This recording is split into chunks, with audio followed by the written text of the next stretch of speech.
እንድንሞት እግዚአብሔር ባያደርግ ኖሮ ይላል አንድ ሊቅ እንደ ዲያብሎስ ሕያው ጉስቁል ሆነን እንኖር ነበር ይላል። ለምን እንሞታለን? ሕያዋን ሆነን ግን የተጎሳቆልን ሆነን ከምንኖር ሞተን የከበርን ብንሆን እንደሚሻል እግዚአብሔር ስለሚያውቅ ነበር። ለመጎሳቆል አይደለም እንሞተው።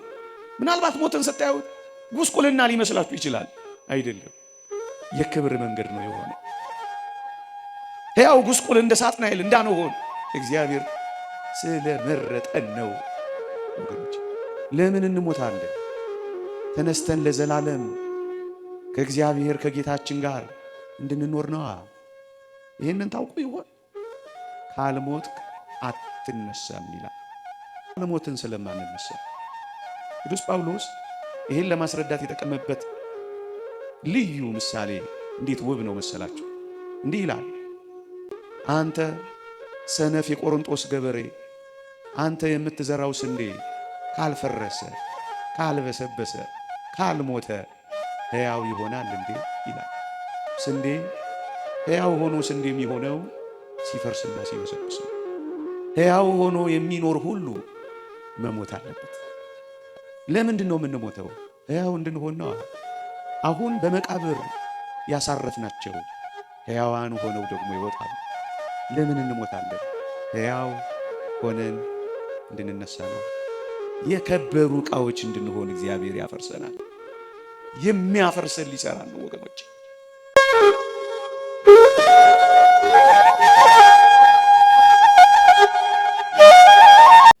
ለምን እንሞታለን? አይቀሬ አይወሬ ርዕስ ነው ሞት።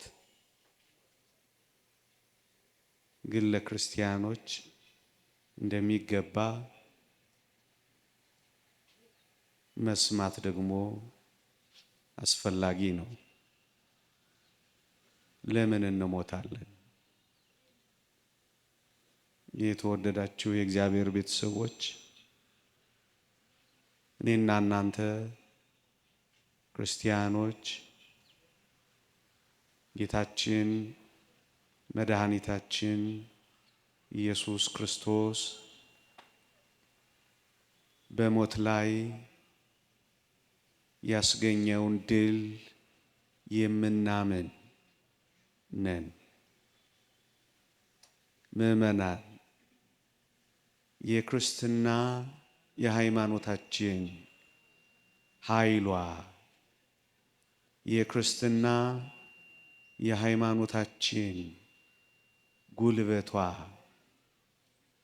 የክርስትና የሃይማኖታችን ብልጫዋ ከፍ ባለው ሁኔታ የተገለጠው ክርስቶስ ሞትን ሲረታ ነው። መቃብር ሁሉን ይዞ ነበረ፣ ሞትም ሁሉን ይውጥ ነበረ።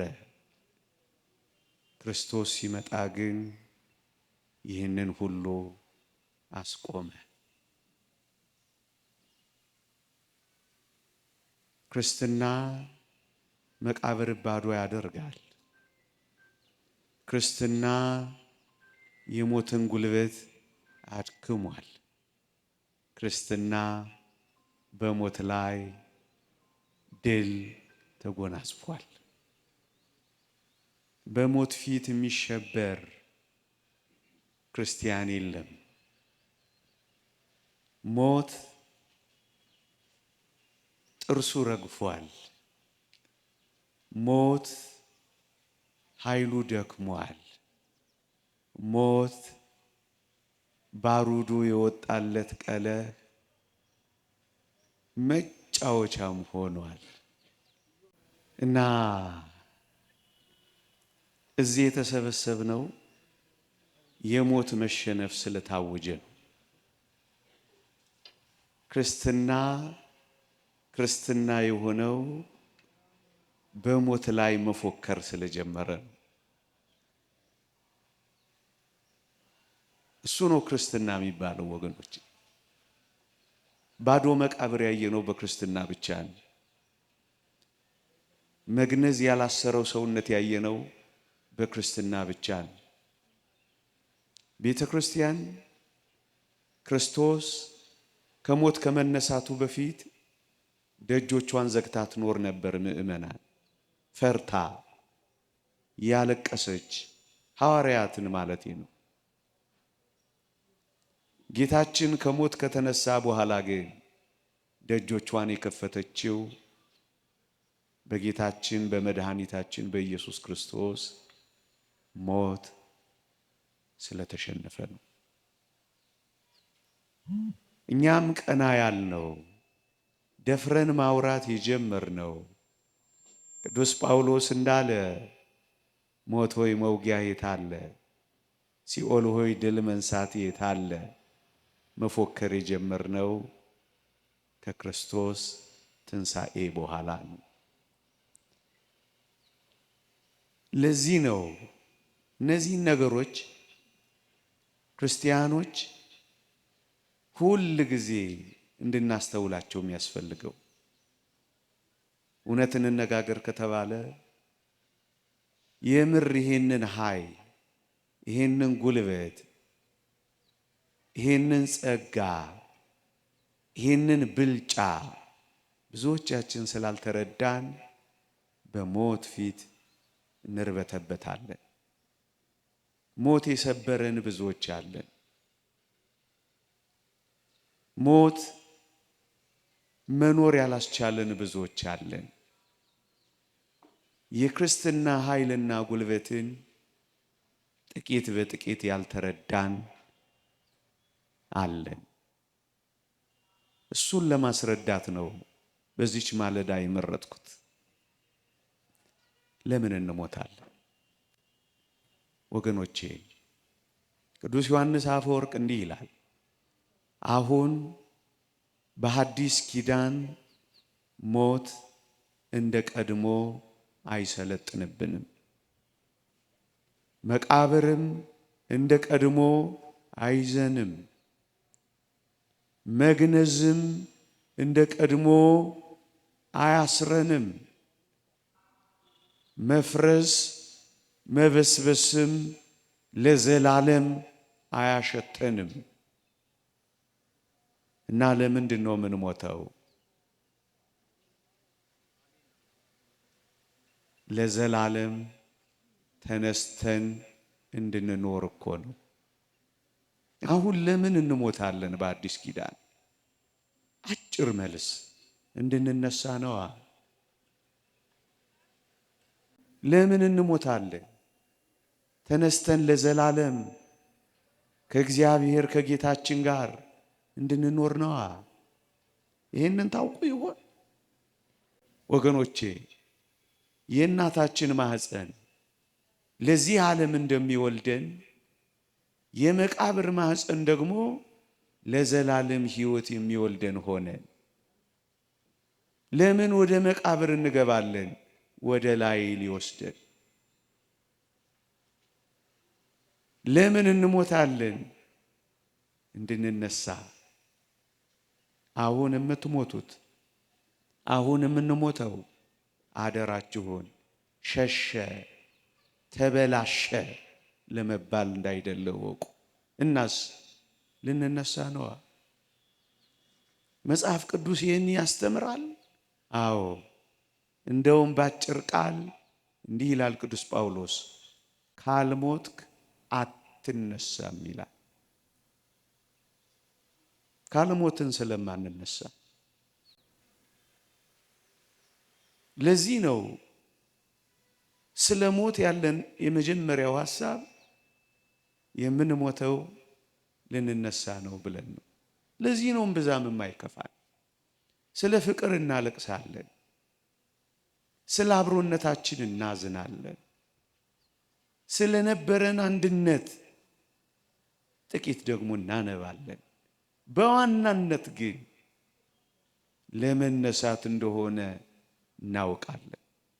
ምዕመናን፣ ቅዱስ ጳውሎስ ይህን ለማስረዳት የጠቀመበት ልዩ ምሳሌ እንዴት ውብ ነው መሰላችሁ! እንዲህ ይላል፣ አንተ ሰነፍ የቆሮንጦስ ገበሬ አንተ የምትዘራው ስንዴ ካልፈረሰ፣ ካልበሰበሰ፣ ካልሞተ ሕያው ይሆናል እንዴ ይላል። ስንዴ ሕያው ሆኖ ስንዴ የሚሆነው ሲፈርስና ሲበሰብስ ነው። ሕያው ሆኖ የሚኖር ሁሉ መሞት አለበት። ለምንድን ነው የምንሞተው? ሕያው እንድንሆን ነዋ።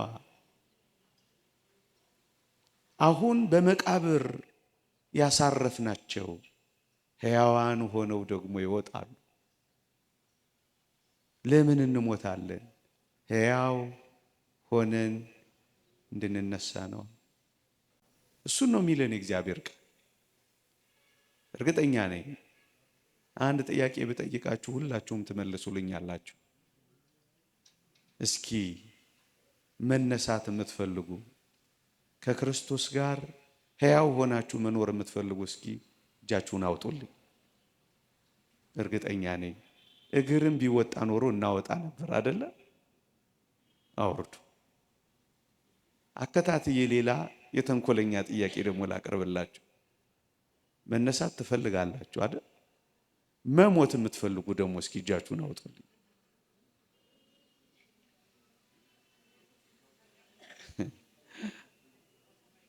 መነሳት የሚፈልግ መሞት የማይፈልግ ትውልድ እኮ ነው። እና በምን ልትነሱ ነው ካልሞታችሁ?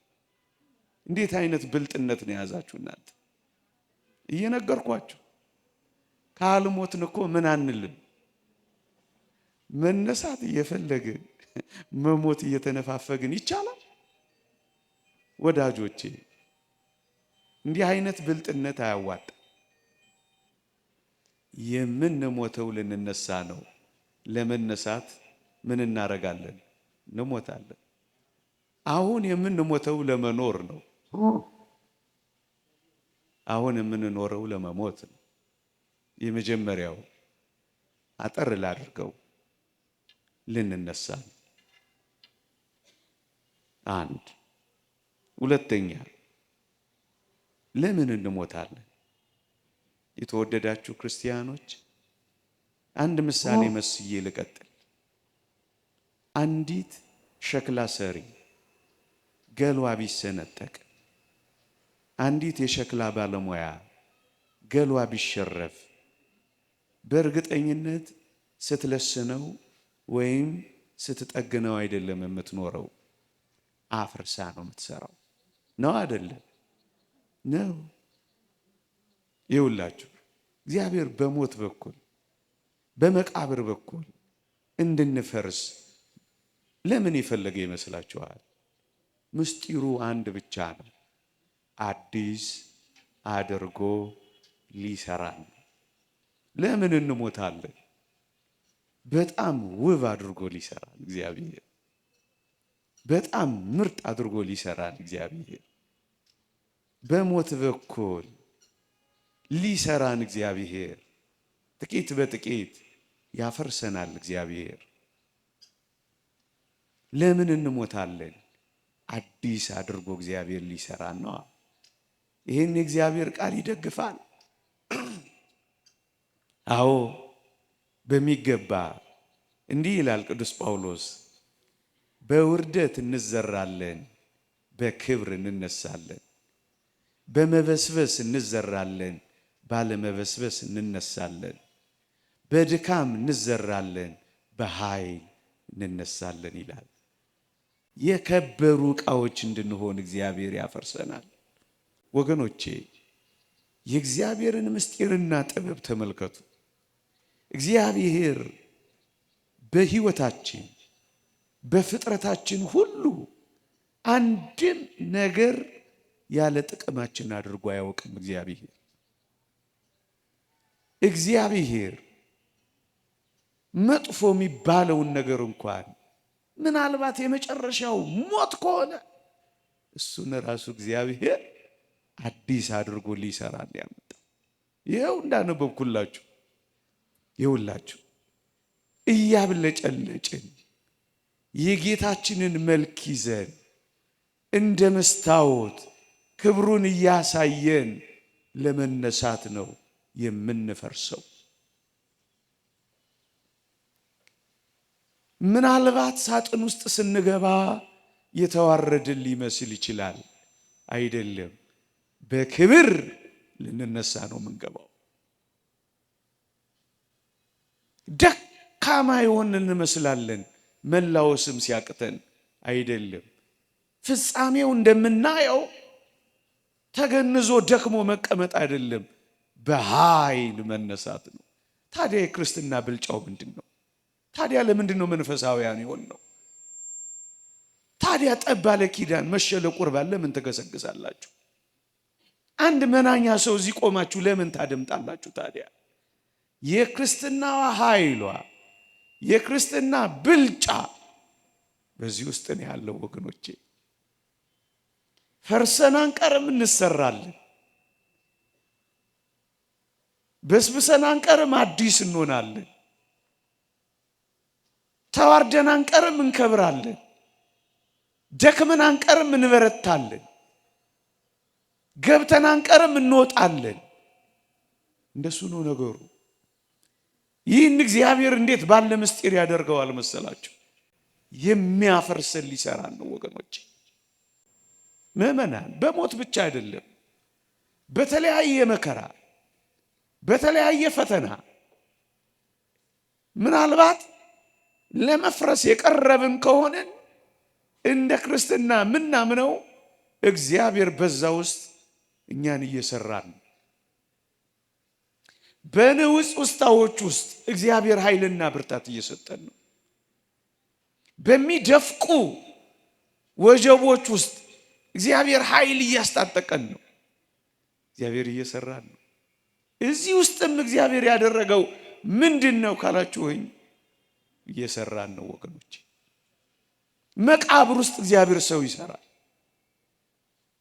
ውዶቻችሁን አስታውሷቸው። እንደዛ ደክመው አይደለም በኋላ ምታዩዋቸው፣ በኃይል በብርታት እያብለጨለጩ እያብረቀረቁ የከበረውን ስጋ እንዲመስል የተዋረደው ስጋችንን ይለውጠዋል ይላል መጽሐፍ ቅዱስ። የከበረ ስጋ ያደርገዋል። ምእመናን፣ ለምን እንሞታለን? እንደገና ሊሰራን፣ እንደገና ሊያድሰን፣ እንደገና አዲስ ሊያደርገን፣ እንደገና ምርጥና ውብ ሊያደርገን ነው ወገኖቼ። ለምን እንሞታለን? እንደሱ ነው ነገሩ። ሶስተኛ፣ ለምን እንሞታለን? በጣም የሚደንቅ ነገር ሊቃውንት ያስተምራሉ። የምንሞተው ሕያው ጉስቁል እንደ ሳጥናኤል እንዳንሆን ነው ይላሉ። ሳጥናኤል ዲያብሎስ ሞት አላገኘውም፣ ግንስ ሕያው ነው፣ ግን የጎሰቆለ ነው ወገኖቼ። እንደዛ በኃጢአት እንደወደቅን፣ እንደዚያ በቀደመው አዳም በበደል እንደተጎሳቆልን እንደ ዲያብሎስ ሊተወን አልወደደም እግዚአብሔር። ሕያው ጉስቁል እንድንሆን አልፈቀደም እግዚአብሔር። እናስ ለዘላለም ሕያው ሆነን ደግሞስ ከጉስቁልና ወጥተን እጅግ የከበረ ሕይወት እንድንኖር ሞትን ሰጠን እግዚአብሔር። ሞትን ባይፈቅድ ሞት እንድንሞት እግዚአብሔር ባያደርግ ኖሮ ይላል አንድ ሊቅ፣ እንደ ዲያብሎስ ሕያው ጉስቁል ሆነን እንኖር ነበር ይላል። ለምን እንሞታለን? ሕያዋን ሆነን ግን የተጎሳቆልን ሆነን ከምንኖር ሞተን የከበርን ብንሆን እንደሚሻል እግዚአብሔር ስለሚያውቅ ነበር።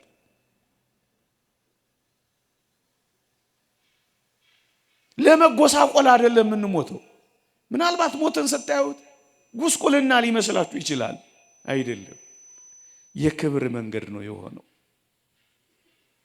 ሕያው ጉስቁል እንደ ሳጥናኤል እንዳንሆን እግዚአብሔር ስለመረጠን ነው ወገኖች። ሳጥናኤል ሕያው ነው፣ ግን የሚያሳዝን ጉስቁል ነው። ብዙዎችን ወደ ጉስቁልና የሚመራ ነው። እና ለምንድን ነው እግዚአብሔር እንድንሞት የፈቀደው? ወይም የምንሞተው ለምንድን ነው? ትሞታለህ ያለው ለምንድን ነው?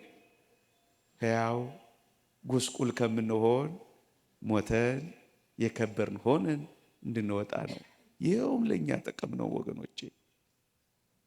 ለምን እንሞታለን? አራተኛ ባስልዮስ ዘቂሳርያ የተባለ አባት እንዲህ ይላል፣ ሰው ለዘላለም በኃጢአት እንዳይኖር የተሰጠ ስጦታ ነው ይላል። ወገኖቼ ጸጋ ነው ይለዋል ይህ አባት። ሰው ለዘላለም በኃጢአት እንዳይኖር፣ ጉስቁል ሆኖ እንዳይኖር፣ አሁን እንዳልኳችሁ እሱን የሚያብራራ ነው። ይሄ የተሰጠ ስጦታ ነው ይላል። ምዕመናን ሞት ባይኖር ኖሮ እቺ ምድር ምን ልትሆን እንደምትችል እስኪ ያስቧል። በወንጀል የተሞላች አትሆንም ነበር። በግፍ የተሞላች አትሆንም ነበር። እግዚአብሔር እሺ ፍትህ የት ጋ ይስጥ ወገኖቼ? ፍትህ የት ጋ ይገኝ ነበር? ሞት ባይኖር ኖሮ ጨካኞች እንደጨከኑ፣ ኃይለኞች እንደበረቱ፣ ወንጀለኞች በወንጀል እንደተራቀቁ፣ ጉልበተኞች በጉልበታቸው እንደደፈቁ፣ አታላዮች በማታለላቸው እንደሄዱ፣ ሌቦች እንደዘረፉ፣ አመንዝሮች ሳይደነግጡ፣ እንደዚሁ ምድር ፍትህ አጣ እየተጎሳቆለች ልትኖር ይገባ ነበር ወገኖቼ። ፍትህ አያስፈልግም? እንደ አልዓዛር የኖሩ ሰዎች እረፍት አያስፈልጋቸው? ምድር ላይ የተበደሉ ሰዎች መካሳ አያስፈልጋቸው? ምድር ጀርባዋን የሰጠቻቸው ሰዎች እግዚአብሔር ፊቱን ሊሰጣቸው አይገባም? ፍትህ እንደታጣ ምድር ላይ መቅረት አለበት?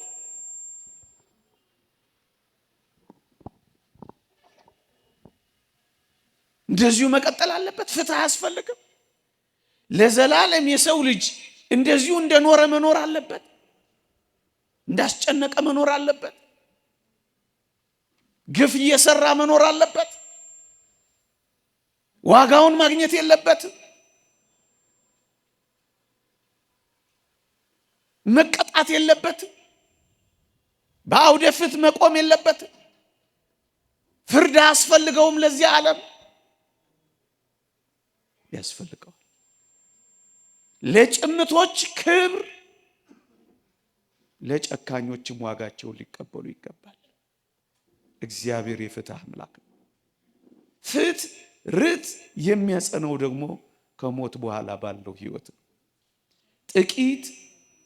ጥቂት ብዙ ጽድቅ ኖሯቸው ጥቂት ኃጢአት ያላቸው እዚህ ምድር ላይ ዋጋቸውን ጥቂት ይቀበላሉ፣ በዘላለም መንግስት ይከብራሉ። ብዙ ግፍ የሚሰሩ ጥቂት ደግሞ ምድራዊውን ነገር ይሰጣቸዋል እግዚአብሔር። ወዳጆቼ ሁሉንም ማለት አይደለም፣ በአብዛኛው የምድራዊ ምቾት ግን እኔና እናንተ ክርስቲያኖች ልንቀና አይገባም። እግዚአብሔር አንዳንዴ የሰማዩን ስለሚነፍቃቸው የምድሩን ደግሞ ጥቂት ይሰጣቸዋል። ምን ያስቀናችኋል?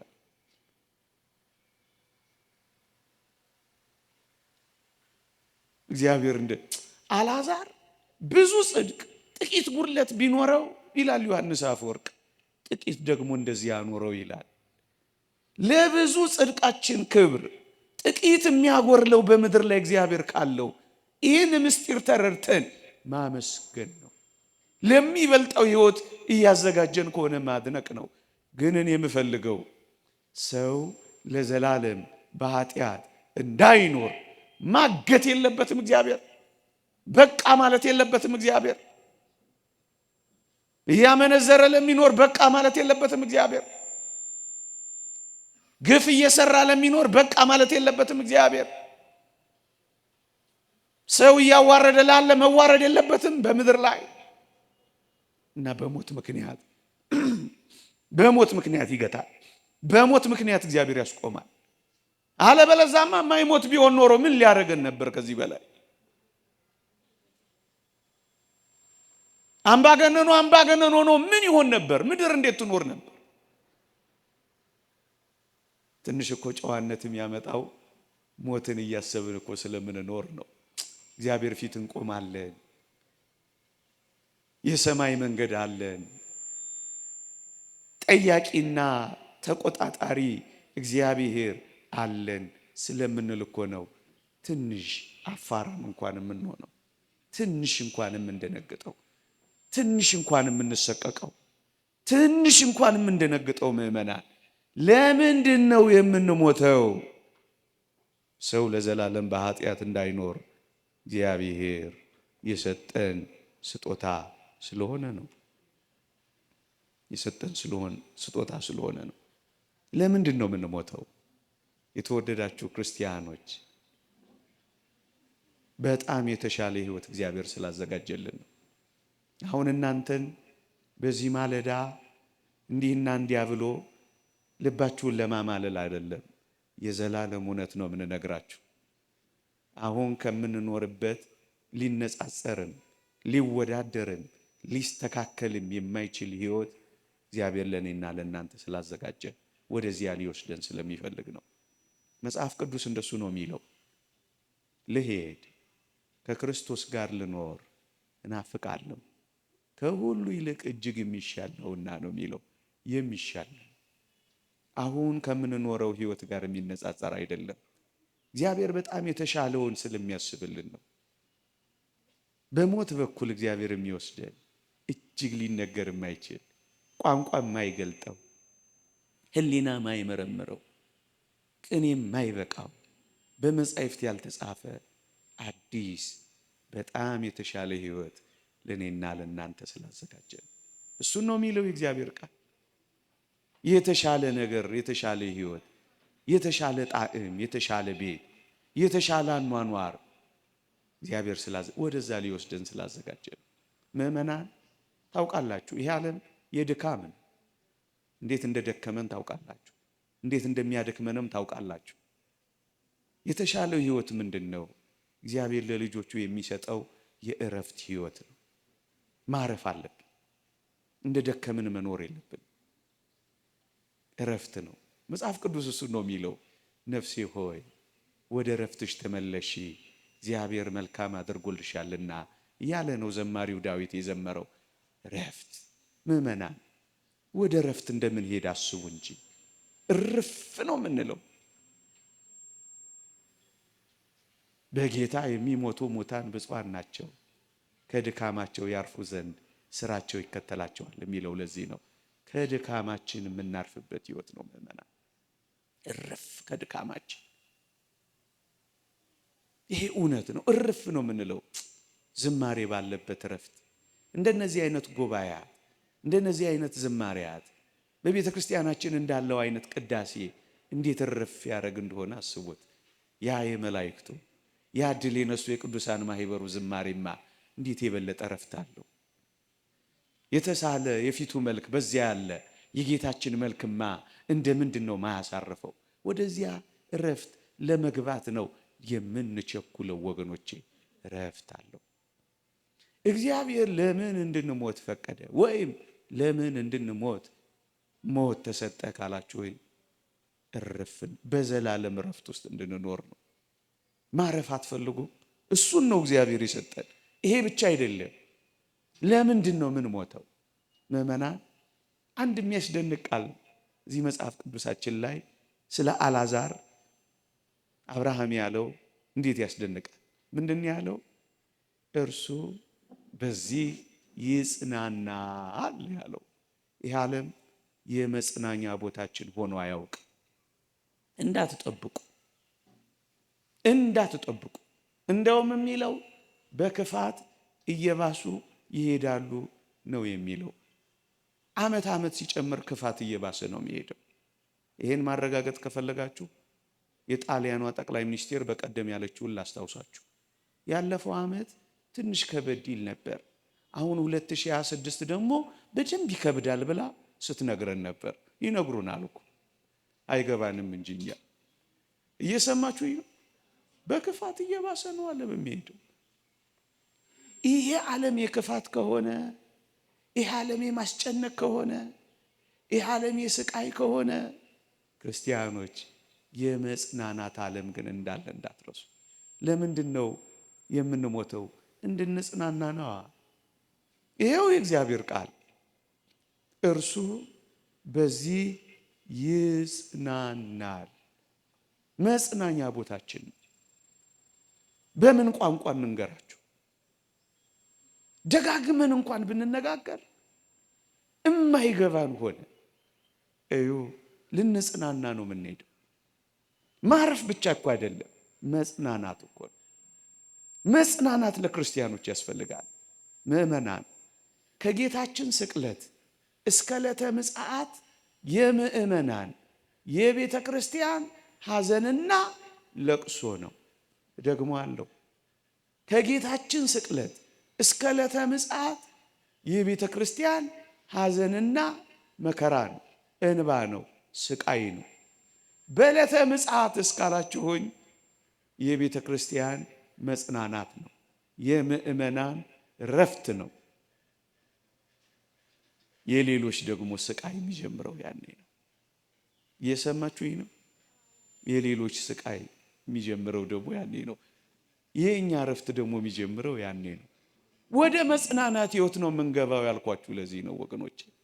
አንዳንድ ሰዎች አሁን ያለችውን ቤተ ክርስቲያን እያዩ ምንድን ነው ይሄ ሁሉ? ለምንድን ነው እንደዚህ ምን ሆነው ብለው ያስባሉ። ወገኖቼ በዚህ ምድር ላይ የምታርፍ ቤተ ክርስቲያን የለችንም፣ የለች። ለምን እንደ ሁሉም ነገር ስትር አይልም? ለምን ሁሉም ነገር ጽድት አይልም? አይልም። ምክንያቱም ምድር ላይ ነን፣ ምክንያቱም ዓለም ላይ ነን። አይልም። ባህሪው አይደለም። እሺ መቼ ነው? ቅድም ባልኳችሁ ቦታ ነው፣ በእረፍት ቦታዋ። መጽሐፍ ቅዱስ እንዲህ ነው የሚለው፣ ልትሰበር ቀርባ ነበር ይላል። በባህሩ ላይ ስለነበረችው ታንኳ ሲናገር ልትሰበር ቀርባ ነበር ይላል። በምድር ላይ ያለችው ቤተ ክርስቲያን ተሰበረች አይልም፣ ልትሰበር ቀርባ ነበር ግን ይላል። አሁን የምታዩት ወደዚያ መቅረብ እንኳን እስከሆነ ድረስ እውነት ነው፣ በምድር ላይ ይሆናል። የምናመሰግነው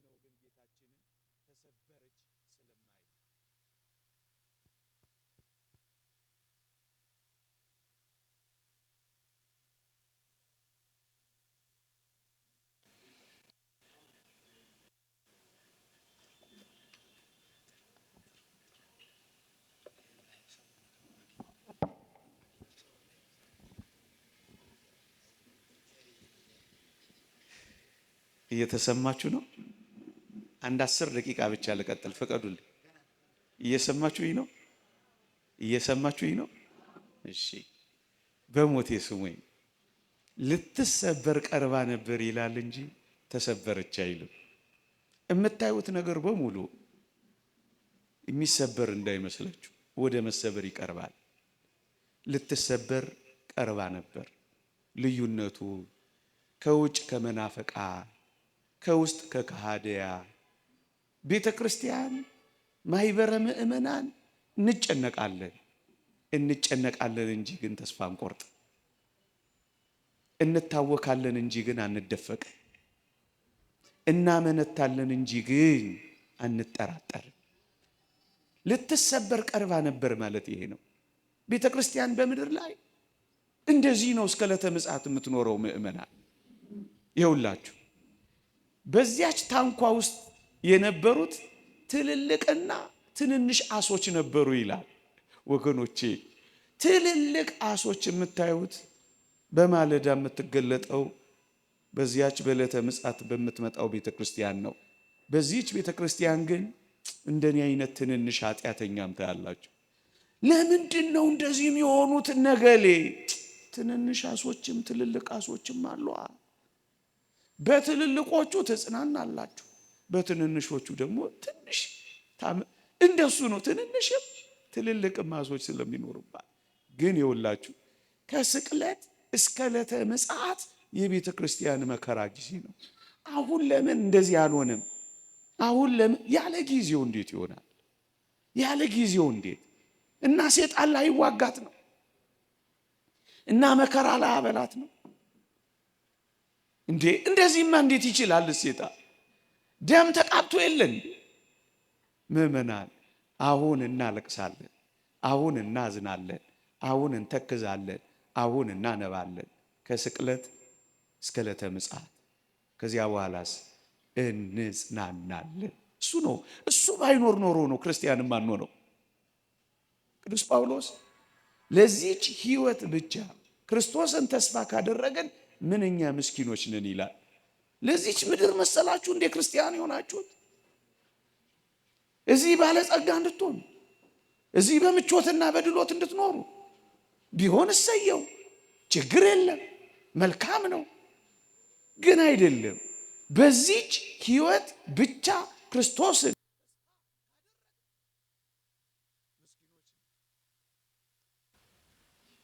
በዚህ ተጸጋይተን በሰማይ ልንጽናና፣ በዚህ ደክመን በሰማይ ልናርፍ ነው። በዚህ ጎሎን በሰማይ ሊሞላልን ነው። በዚህ አተን በሰማይ ልናገኝ ነው። በዚህ ነፍርቀን በሰማይ ልንቦርቅ ነው። በዚህ ለቅሶ ይዞንም በሰማይ ሳቅ ሊይዘን። እንደሱ ነው ኑሮ ክርስቲያኖች። የመጽናናት ሕይወት ውስጥ ሊከተን ነው የምንሞተው። አለበለዛማ አትውሰደን ካልነው እንዲሁ እየነፈረቅን መኖር ነው ምእመናን።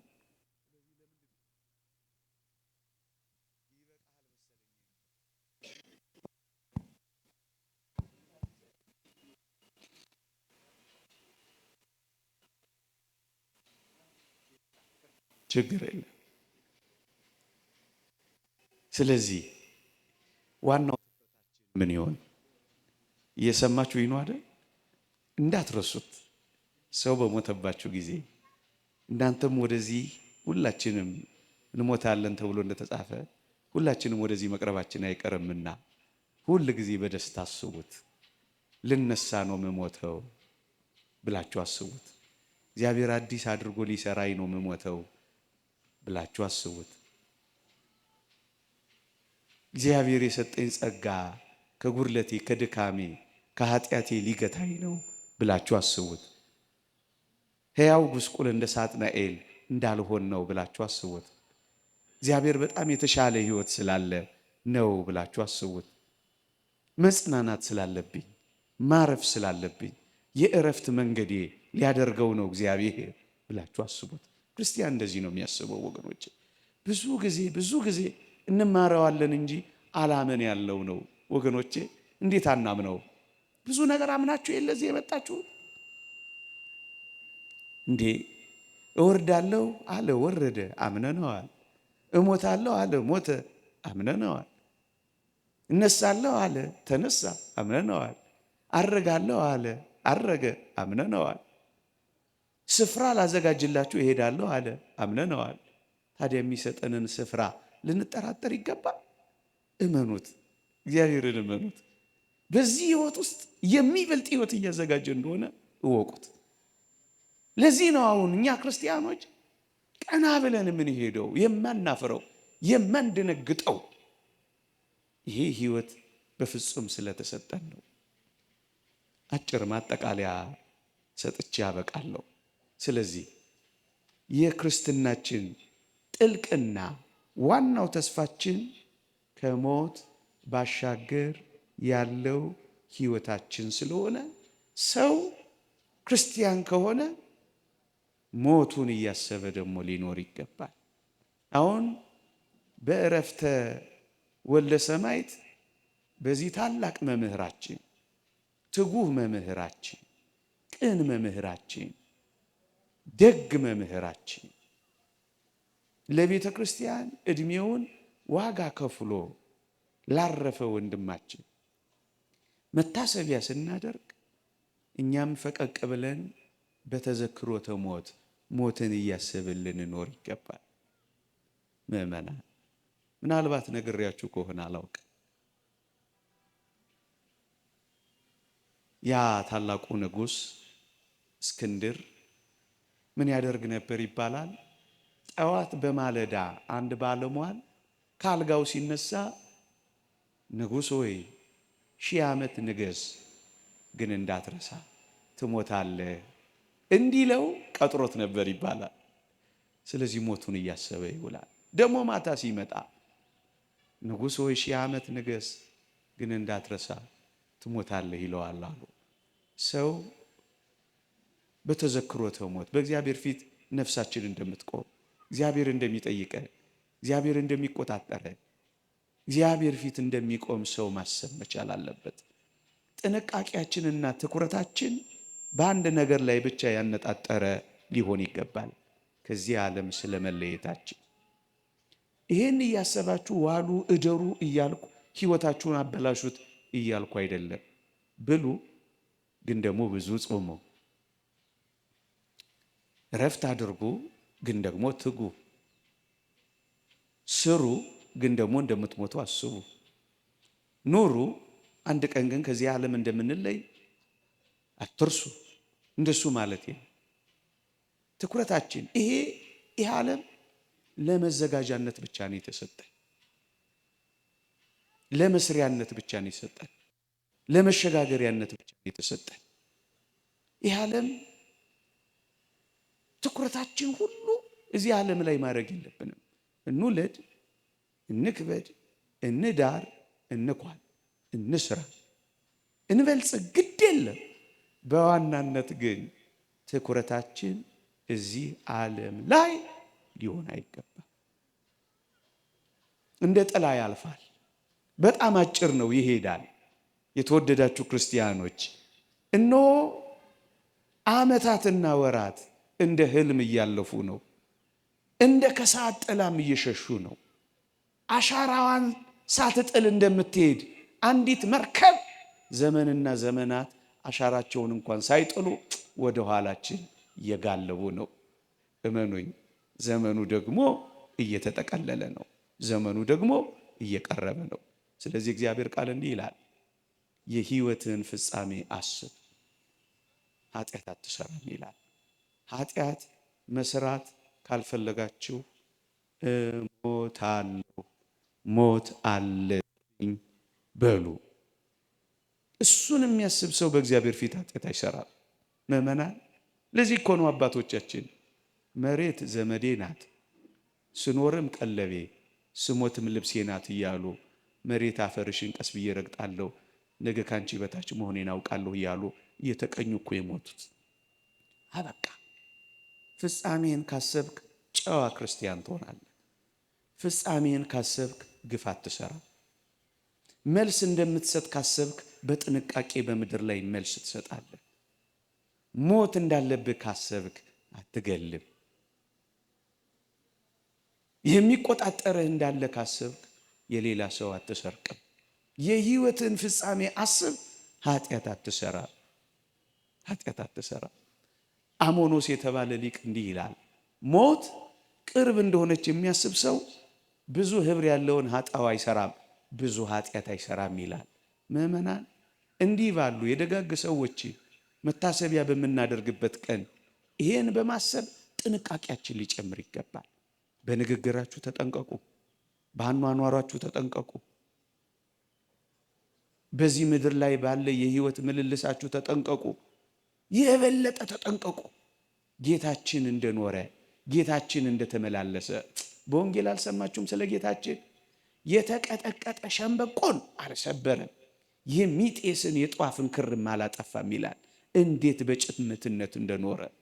አሁን በእኛ መካከል መጣላት ጉዳያችን ሊሆን ይገባ ነበር። መኳረፍስ የኛ ህይወት ሊሆን ይገባ ነበር። መዘራረፍስ፣ መገዳደልስ፣ መናናቅስ፣ አንዱ አንዱን ማዋረድስ፣ ደግሞስ ፍትህ አልባ ሆነን ምድርን ማደየትስ ይገባን ነበር። አያችሁ፣ ሞት እንደሌለበት የሚያስብ ሰው እንደነዛ እንደ ኤጲቅሮሳውያን እንሞታለንና እንብላ፣ ነገ ስለምንሞት እንጠጣ፣ ነገ ስለምንሞት እንዝናና እንዳትሉ፣ ነገ ስለምንሞት እንጹም፣ ነገ ስለምንሞት እንቆጠብ፣ ነገ ስለምንሞት ጨዋ እንሁን። እንደሱ ነው የሚባለው። እንደሱ ነው የሚባለው ክርስቲያኖች ምእመናን። አንዲት እንቁ የተሸከመች ታንኳ ባህር ላይ ትሄዳለች ልበላችሁ። እንቁ የተሸከመች ታንኳ እንግዲህ ምን ያህል ውድ ሀብት እንደያዘች ተመልከቱ። ታንኳዋ ትሄዳለች ባህር ላይ። ማዕበልና ነፋሳት ተነሳ። ማዕበልና ነፋሳት እንቁ የያዘችው ባህር ላይ በምትጓዘው ታንኳ ላይ ተነሳ። እቺ ታንኳ እዛ ባህር ላይ መቆየት የምትፈልግ ይመስላችኋል? አታረገው። ምንድነው የምታረገው? እንቁዋን እንደያዘች በፍጥነት እየቀዘፈች ወደቧ ማረፍ ነው የምትፈልገው። ምእመናን እደግመዋለሁ። እንቁ የያዘችው ታንኳ ማዕበልና ነፋሳት ተነስተው እንቁን እስክታጣ ድረስ እዚያ ባህር ውስጥ እስኪደፍቃት ማዕበሉ ላይ መቆየት አትፈልግም። እና ምንድነው የምትፈልገው? ፈጥና ወደ ወደቧ መገስገስ ትፈልጋለች። አንድ ክርስቲያንስ በዚህ ዓለም ላይ ብዙ መቆየት ይፈልጋል? አይገባውም። ለምን? ማዕበሉ፣ ወጀቡ፣ ንፋሱ እንቁ የሆነውን ሀብቱን፣ ክርስትናውን፣ ሃይማኖቱን፣ ንጽህናውን እንዳይደፍቅበት ነዋ። ንጽህናውን በርኩሰት የሚደፍቅበት፣ ሃይማኖቱን በጥርጥር ባህር ውስጥ የሚጥልበት ከሆነ ቶሎ መሄድ ይፈልጋል። ምእመናን ይሄን ስነግራችሁ እያዘንኩ በቅርብ ጊዜ በሚቀጥሉት ዘመናት ሲሆን በውድ ካልሆነ በግድ የሚያስጨንቅ ዘመን ይመጣል። መጽሐፍ ቅዱስ ነው የተናገረው። የሚያስጨንቅ ዘመን እንዲመጣ ይሄን እወቁ ይላል እግዚአብሔር ቃል። በተአምራትና በምልክቶች አታሎ በድንቆች ማርኮ የሚያሳምን ይመጣል። ወጀቡና ሀብሎ እኮ ከባድ እኮ ነው ምእመናን። ካልሆነስ እንደዚህ አስወድዶ እንደዚህ አስለምዶ ይሞክራል፣ ብዙዎችንም ያታልላል። ክርስቶስ ከእንግዲህ በድንቆችና በምልክቶች አይደለም የሚመጣው፣ ለፍርድ ነው የሚመጣው። ሐሳዊው መሲህ ግን ሰሞኑን የእስራኤሉ ጠቅላይ ሚኒስትር እንደተናገሩት መሲሃችን ይመጣል እንዳሉት በተአምራትና በድንቆች የሚመጣው መሲሃቸው ግን ኢየሱስ ክርስቶስ አይደለም። እንግዲህ ምን ያክል ሊያስጨንቅ እንደሚችል እዩት። ሲሆን በውድ በፈቃድ በማስወደድ በማስለመድ፣ ካልሆነስ በግድ አትበላም አትጠጣም እያለ ይሄንን ካላደረክ ይሄንን አንሰጥህም እያለ በመኖር ዋስትና መካከል እየገባ እንዴት ያስጨንቃል መሰለ። ታዲያ ወጀብና ማዕበል ማለት ይህ አይደል? መኖሪያ እያሳጣ አፍ ላይ የምትቀምሰው የምትልሰው እየነፈገ ዋሻ ፍርክታ ላይ እንዳታርፍ እንኳን እያባረረ የሚኖር ከሆነ ወጀብና ማዕበል ይህ አይደለም? ታዲያ በዚህ ውስጥ መቆየት የምትፈልግ ክርስቲያናዊት ነፍሴቷ ነች። ወደቧ ሄዳ ማረፍ አትፈልግም። ምእመናን የተዘረጉ ማሳረፊያ እጆች አሉ። ታስታውሳላችሁ? ኖህ ቁራውንም ርግቡንም ሲልክ እጆቹን በመስኮቱ አውጥቶ ሊያሳርፋቸው ፈቅዶ ነበረ። ቁራ ማረፍ አልፈለገም። የሞተውንም ምናምኑንም እየበላ እዚያ መንከራተት ጀመረ። ርግቢቱ ግን ለእግሮቿ ማሳረፊያ እዚያ ስላጣች ለእግሮቿ ማሳረፊያ ከኖህ እጆች በቀር የት ትገሰግሳለች? ናም ከፍ አድርጌ ይሄንን ቃል ልናገር። ከጌታችን ችንካር ከበሳው የቁስሎቹ እጅ ሌላ ለኔና ለናንተ ማረፊያ እዚህ ዓለም ላይ አለ? ምን ላይ ታርፋላችሁ ክርስቲያኖች? ከጌታችን እጆች በቀር ምን ወደብ አለን ወገኖቼ? ማን ሊያሳርፍ ትፈልጋለህ? እዚህ ዓለም ላይ አንድ ማረፊያ አለን፣ የጸጥታ ወደብ። ወደዚያ ልንገሰግስ ይገባል። የክርስቶስ እጆች ተዘርግተዋል። እነዚያ የቆሰሉ እጆች፣ እነዚያ የደሙ እጆች፣ እነዚያ የተበሱ እጆች ርግቢቱን እንዳሳረፋት ኖህ እኔና እናንተን ለማሳረፍ ተዘርግተዋል። ማን ይሆን? እዚህ ዓለም ላይማ አላርፍም፣ እዚህ ዓለም ላይማ ረፍት የለኝም፣ ረፍቴ አምላኬ ነው ብላ የምትገሰግስ ነፍስ ምንኛ የታደለች ናት። ማይበሉ እንዳሰጥማት፣ ወጀቡ እንዳናውጣት፣ ሃይማኖቷን፣ ክርስትናዋን፣ ንጽህናዋን፣ ጸጋዋን እንዳይደፍቅባት የምትገሰግስ ነፍስ እንደሱ ነው ወገኖቼ። አውግስጢኖስ እንደተናገረው ነፍሳችን ካንተ በቀር ሌላ ማረፊያ የላትም እንዳለው፣ ምን ማረፊያ አላት? ምን መተከዣ አላት? ምን መመርኮዣ አላት? ምን መተንፈሻ አላት? ምን መሞረቂያ አላት? ከዚህ እጆች በቀር ምን አላት? ለዚህ ነው ወደ ረፍት ወደባችን ልንገሰግስ ይገባል። በዚህ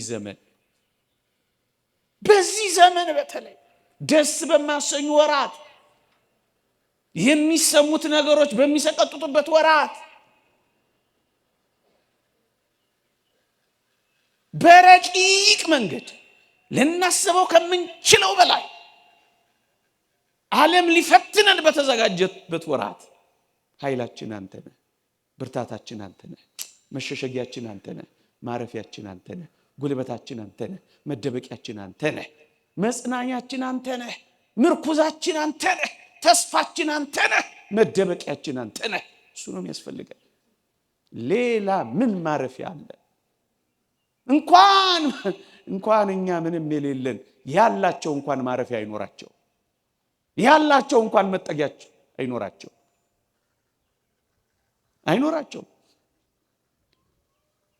ዛሬ ስንናገር ዓለም ዘግቶናል፣ አልሰማ ብሎናል። ያን ጊዜ ሲናገሩ እነሱ አይሰሙ። ዛሬ እኛን አፋችንን አዘግተው ሊሆን ይችላል፣ ነገ ግን ይሄ ዓለም አፉን ይዘጋል። ዛሬ እኛን ስንጮህ የሚጮህን አተን ሊሆን ይችላል፣ ያን ጊዜ ግን ይጮሃሉ። እናት የልጇን ጩኸት አትሰማም ይላል። ዛሬ በክርስቲያኖች ላይ ፍጅት ይኖራል፣ ከዕለተ ስቅለት እስከ ምጽአት ብያችኋለሁ። ያን ጊዜ ግን ፍጅት ይሆናል። ከባድ ፍጅት ነው ወገኖቼ። ግድ የላችሁ፣ የመጽናኛ ቦታ አለን፣ የእረፍት ቦታ አለን። ወደዚያ ልንገሰግስ ይገባል። እንቋችንን፣ ሀብታችንን፣ ጸጋችንን እንዳይወስድብን። አንድ ሊቅ እንዲህ ብሎ ይናገራል። ሄሮኒመስ የተባለ ሊቅ ምን ይላል? እቴ ሞት አንቺ ደጃፉን ካልከፈትሽልኝ በቀር የአምላኬን ፊት ለማየት መዝለቂያም የለኝ ይላል። የአምላካችንን ፊት እኮ የምናየው በሞት በኩል ነው ወገኖቼ። ያን የተወደደ የአምላካችንን መልክ፣ ያን የፍቅር መልክ፣ ያን የርህራሄ መልክ፣ ያን የደግነት መልክ፣ ያ ስሙ ይሄ ነው ሊባል መጠሪያ የሚያጥረው መልክ፣ እሱን የምናየው በሞት በኩል እኮ ነው። እቴ ሞት አንቺ ደጃፉን ካልከፈትሽልኝ በቀር የአምላኬን ማየት አልችልም። ይህ የተወደደ ወንድማችን የሚሰብክለትን አምላክ ለማየት ነው የሄደው። እንዴት ይደንቃል! ትላንት ከኛ ጋር ነበር። ምናልባትም ይሄኔ እዚህ ጉባኤ ላይ እያስተማራችሁ ይሆናል። አሁን ግን እዚያ በአምላኩ ፊት የአምላኩን ፊት እያየ ነው። ምን ይደንቃል! ታድሎ! ይህ እጅግ የሚደንቅ ነው። ክርስቲያኖች ልብ የሚናፍቀው ነው። ጻድቁ ኢዮብ እንኳን ከዛ ሁሉ መከራ በኋላ ምን እንዳለ አልሰማችሁም? እኔ ግን የሚቤዠኝ ሕያው እንደሆነ አውቃለሁ፣ በመጨረሻም ዘመን በምድር ላይ እንዲቆም ይህ ቁርበቴም ከጠፋ በኋላ በዚያን ጊዜ ከሥጋ የተለየች እግዚአብሔር እንዳያውቃለሁ። እኔ ራሴ አየዋለሁ፣ ዓይኖች የሚመለከቱታል፣ ልቤ በመናፈቅ ዝሏል ይላል። የሚናፍቁት ሰዎች ሲያዩ እንዴት ደስ ይላቸዋል! እሱ የደስታችን ሁሉ ፍጻሜ ነው። እሱ የተድላችን ሁሉ ማብቂያ ነው። በሞት በኩል ነው ወገኖች፣ በሌላ በምንም ነገር የለም። በሞት በኩል የክርስቲያኖች ፍጻሜ ይሄ ነው ወገኖቼ። መጨረሻ ምዕመናን አንድ ነገር ይዘን የምንሄደው አንድ ነገር ቢኖር ሃይማኖታችን ናት፣ ምግባራችን ናት። ስለዚህ እሱ ላይ ልናተኮር ይገባል። ሃይማኖታችሁን አጽንታችሁ፣ ምግባራችሁን አቅንታችሁ። እኔ ዛሬ 10 ምናምን ዓመት ይሆን እንደ መምህር ዘላለም አይነት አንድ ደግ መምህር ነበር። ጋሽ ግርማ ከበደ ይባላል። ምን አለ ይባላል? ሃይማኖቴን አጽንቼ ምግባሬን አቅንቼ ከሞትኩ አላሉ አንድ ሰው ጥቁር ለብሶ እንዳይቀብረኝ አላሉ። እንደው በረከቱ ይደርብን የሚባል ደግ ሰው ነው በእውነት።